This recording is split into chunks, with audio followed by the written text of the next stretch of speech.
నమస్తే.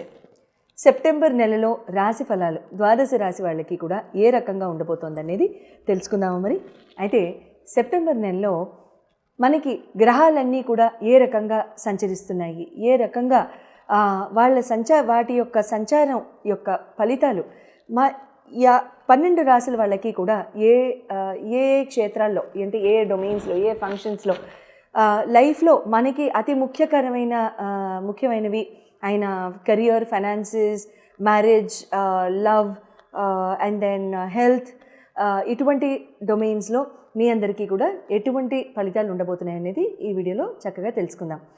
మొట్టమొదట ఈ నెలలో జరిగే గోచార రీత్యా ట్రాన్సిషన్స్ కనుక చూసుకున్నట్లయితే కుజభగవానుడు సెప్టెంబర్ 13వ తారీఖు ఆయన కన్య నుంచి తులకి వెళ్ళడం జరుగుతోంది. అలాగే శుక్ర భగవానుడు సెప్టెంబర్ 15వ తారీఖు ఆయన సింహానికి వెళ్ళడం జరుగుతోంది కర్కాటక రాశి నుంచి. 30వ తారీఖు ఆగస్టు 30న బుధ భగవానుడు ఆయన సింహరాశిలోకి అంటే కేతుతో పాటు సింహరాశిలోకి వెళ్ళడం జరుగుతోంది. అంటే బుధ శుక్రుల యొక్క కలయిక సింహంలో జరగబోతోంది. ఇది మాట్లాడుకుంటూ ఉండగానే రవి భగవానుడు కూడా సింహరాశిలోనే ప్రస్తుతానికి సంచరించడం కూడా జరుగుతోంది. సెప్టెంబర్ 15, 16, 17 ఆ ప్రాంతాల్లో ఆయన కూడా ముందుకు వెళ్ళిపోతారు, కన్యలోకి వెళ్ళిపోతారు. అయితే ముఖ్యమైన గోచారాలు ఇవి. చంద్రభగవానుడు అంటారా ప్రతి 2.5 రోజులకి ఆయన రాశి మారుతూనే ఉంటారు కాబట్టి ఇబ్బంది లేదు. తర్వాత బుధ రవి శుక్రుల కుజ యొక్క కలయికలు మాత్రం మార్పులు చేర్పులు మాత్రం ఉన్నాయి. గురు భగవానుడు శని రాహుకేతువుల యొక్క మార్పులు అయితే ఇప్పుడు ప్రస్తుతానికైతే ఏమీ లేవు. మనం చెప్పుకున్న విధంగానే వాళ్ళు ఆ గ్రహాల్లో ఆ గృహాల్లోనే ఇంకా ఉండడం జరుగుతుంది. నమస్తే. మకర రాశి వారికి సెప్టెంబర్ నెలలో ఏ రకంగా గోచార రీత్యా ఎంత చక్కగా ఉండబోతోంది, ఏ విధంగా కలిసి వస్తుంది, ఎంత ఉల్లాసంగా ఉత్తేజంగా ఉండబోతుందో తెలుసుకుందామా. మరి లైఫ్లో అతి ముఖ్యమైన domains aura, personality, health, education, love, romance, marriage, career and business ఈ రకంగా ఎలా ఉంటుందో ఈ డొమైన్స్లో తెలుసుకుందాం. మకర రాశి వారికి మీ రాశి యొక్క లార్డ్ వచ్చి శని భగవానుడు 3వ స్థానంలో రెట్రోలో అంటే వక్రగతిలో ఉండడం ప్రస్తుతానికి జరుగుతుంది. అయితే మీ హెల్త్ అండ్ ఇమ్యూనిటీ పరంగా కనుక చూసుకున్నట్లయితే మీకు బాగా బద్ధకంగా ఉండడం కానివ్వండి, బాగా స్లోగా ఉండడం కానివ్వండి, ఉత్తేజం లేకుండా ఉండడం కానివ్వండి, స్పీడ్ లేకుండా ఉండడం కానివ్వండి, ఏదైనా చెయ్యాలంటే ఆ ఉల్లాసం ఉత్తేజం లేకుండా ఉండడం లాంటివి గమనిస్తూ ఉంటుంటారు. దాని మూలాన ఏమన్నా లోవర్ హాఫ్ పెయిన్స్ కానివ్వండి, కాళ్ళు నొప్పులు, కీళ్ళ నొప్పులు ఇలాంటివి ఏమన్నా ఉంటే, మజిల్ క్యాచెస్, క్రాంప్స్ ఏమన్నా ఉంటే అటువంటివి ఏమైనా జరగడానికి అవకాశం ఉంటుంది. కానీ పెద్దగా ఎక్కువగా ఉండదు. లేకపోతే వర్క్లో డిలేస్ అవ్వడం కానివ్వండి, పరాక్రమ భావం అంటే మానసిక పరిస్థితిలో కూడా అంత ఉత్తేజంగా ఉండకపోవడం కానివ్వండి, లేకపోతే కొంచెం టెన్షన్ పరంగా ఉండడం కానివ్వండి, ఇలాంటివి జరగడానికి అవకాశం ఉంటుంది.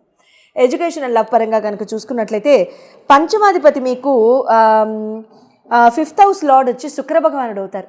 శుక్ర భగవానుడు సింహంలోకి వస్తున్నారు కాబట్టి ఆయన కర్కాటక నుంచి మీకు ఒక రకంగా ఇది మంచి ఫేజ్ అనే చెప్పుకోవాలి. అంటే కేతుతో కలుస్తారు, రవితో కలుస్తారు, బుధుడితో కలుస్తారు, బాగుంటుంది.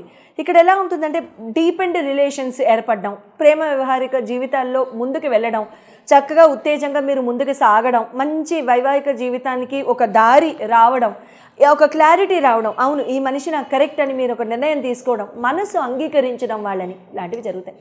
ఎడ్యుకేషన్ పరంగా స్కిల్ పరంగా కనుక చూసుకున్నట్లయితే ఇక్కడ విద్య పరంగా చూసుకున్నట్లయితే కూడా మీరు చాలా చక్కగా ముందుకు వెళ్ళడానికి మంచి ఐడియాస్ రావడం, ఆపర్చునిటీస్ రావడం, ట్రావెల్ ఆపర్చునిటీస్ డిస్కస్ చేయడం, వాటి మీద ఒక నిర్ణయాలు తీసుకోవడం, ఏదైనా నేర్చుకోవడం లాంటివి కూడా ఇక్కడ జరుగుతూ ఉంటాయి.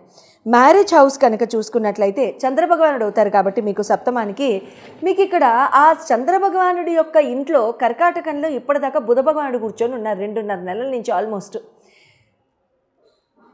అయితే ఇక్కడ ఏమవుతుందంటే బుధుడు కూడా ఇప్పుడు ఆగస్టు 30న ఎలాగో సింహానికి వెళ్ళిపోతున్నారు కాబట్టి ఒక రకంగా మంచిది. అయితే ఇక్కడ ఏమవుతుందంటే ఆ మూడీనెస్ లేకపోవడం, ఒకసారి ఒకలాగా అంటే అలా ఉండడం లాంటివి లేకుండా చాలా చక్కగా ఉత్తేజంగా ముందుకు వెళ్ళడం, హాయిగా సుఖంగా ఉండడము, లేకపోతే ఒక్కొక్కసారి మౌనం పాటించడం, అంటే మాట్లాడకపోవడం అలాంటివి లేకుండా చాలా చక్కగా అంటే పరస్పరం మాట్లాడుకుంటూ హాయిగా సుఖంగా ముందుకు వెళ్ళడం లాంటివి జరుగుతూ ఉంటాయి. కెరీర్ అండ్ బిజినెస్ పరంగా చూసుకున్నట్లయితే మీకు బుధ భగవానుడు శుక్ర భగవానుడు అవుతారు.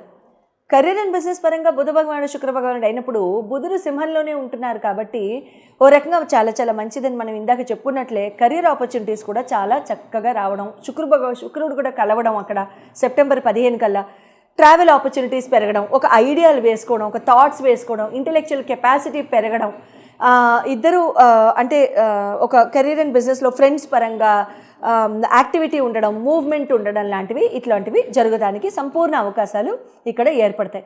ఆపర్చునిటీస్ తీసుకుంటారు. ప్రతి opportunity will be encashed for future. Long టర్మ్కి ఈ ఆపర్చునిటీస్ అన్నీ కూడా చాలా చాలా బాగుంటాయి.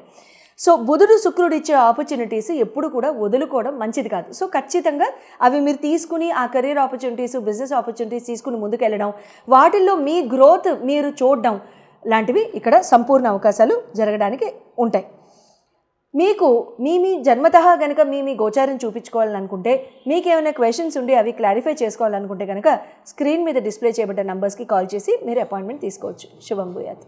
ఫైనాన్షియల్గా చాలా సంవత్సరాల నుంచి ఇరుక్కుపోయామండి. ఫైనాన్షియల్గా చాలా సంవత్సరాల నుంచి ఇవ్వాల్సిన వాళ్ళు ఇవ్వడం లేదు, డబ్బు చేతికి రావాల్సినది కూడా రావటం లేదు. యాన్సెస్ట్రల్ ప్రాపర్టీస్లో, భూమి ప్రాపర్టీస్లో కానీ, భూమికి సంబంధించిన ఇతరోత్తర ప్రాపర్టీస్లో కానీ తగాదాలు, కుటుంబ సభ్యులతో తగాదాలు, లేకపోతే మాకు రావాల్సింది లేదు, ఒకప్పుడు బాగా బతికాం కానీ తర్వాత ఇంకేదో రకంగా పరిస్థితులు కాస్త మారాయి, కొంచెం నెగిటివ్గా వద్దు, కాస్త మారాయి ఏదో కొంచెం అలాంటివి. అప్పుడు ఇంకా చాలా చక్కగా మీరు బాగా ఫైనాన్షియల్గా ఎదగాలి అనుకున్నప్పుడు మీరు ఏం చేయొచ్చు అని అంటే, ధనియాలు ఉంటాయి కదండి, ధనియాల్ని చక్కగా మీరు ఏదైనా కాస్త తడి మట్టిలో మీరు నాటేసేసేయండి.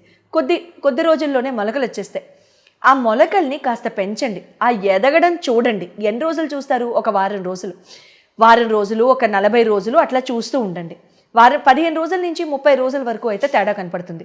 ఆ 15 రోజుల నుంచి 30 రోజుల వరకు తేడా కనిపించిన తర్వాత ఎట్టి పరిస్థితుల్లో ఆ ధనియాల యొక్క మొక్కల యొక్క ఆ పాట్స్ ఉంటాయి కదా, ఆ పాట్స్ని తీసుకెళ్ళిపోయి ఆ మొక్కలతో పాటుగా మీరు ఏదైనా ప్రవహించే నీటిలో వేసేసేయండి. ప్రవహించే నీటిలో వేసేసిన తర్వాత దాన్ని మళ్ళీ అదే ప్రాసెస్ని మళ్ళీ రిపీట్ చేసుకోండి. ఇలా ఎన్నాళ్ళు చేయాలి? ఖచ్చితంగా ఒక 11 నెలల వరకు చేసుకోండి. ఇలా 11 నెలల వరకు చేసుకుంటే మీకు రావాల్సిన డబ్బు అందడానికి దగ్గర నుండి, మీకు ఉన్న భూమి తగాదాలు కానివ్వండి, యాన్సెస్ట్రల్ ప్రాపర్టీస్ యొక్క తగాదాలు కానివ్వండి, అన్నదమ్ముల మధ్యలో తగాదాలు కానివ్వండి, ఆస్తిపాస్తుల కోసం ఈ పెద్దవాళ్ళు కొట్టుకోవడం కానివ్వండి, ఏదైనా సరే అవన్నీ కూడా ఖచ్చితంగా తీరిపోయి మీకు రావాల్సిన డబ్బు అంతా వస్తుంది. తర్వాత మళ్ళీ చేసుకుంటూ ఉండొచ్చా? చేసుకోవచ్చు, కానీ ఊరికినే మన మొక్కల్ని వేస్ట్ చేయాల్సిన అవసరం లేదు. ధనియాల్ని ఎందుకు వాడుతున్నాం? ఫాస్టెస్ట్ గ్రోయింగ్ క్రాప్ కాబట్టి, అది చాలా త్వరగా పెరుగుతుంది కాబట్టి, అది అంత త్వరగా పెరుగుతుంది కాబట్టి అంత త్వరగా మన డబ్బు యొక్క పరిస్థితి కానివ్వండి, మన డబ్బు యొక్క నిల్వ చేసుకునే ఆ గుణం కానివ్వండి, లేకపోతే ఆ శక్తి కానివ్వండి మనకు కూడా పెరగాలని చెప్పి మనం ఇక్కడ ఈ రెమెడీ చేస్తున్నాం. సో ఖచ్చితంగా మినిమం ఒక 11 నెలలు ఏ రోజు మొదలు పెట్టాలని ఏం లేదండి. అమావాస్య రోజు కూడా మొదలు పెట్టచ్చు, ఇబ్బంది ఏం లేదు.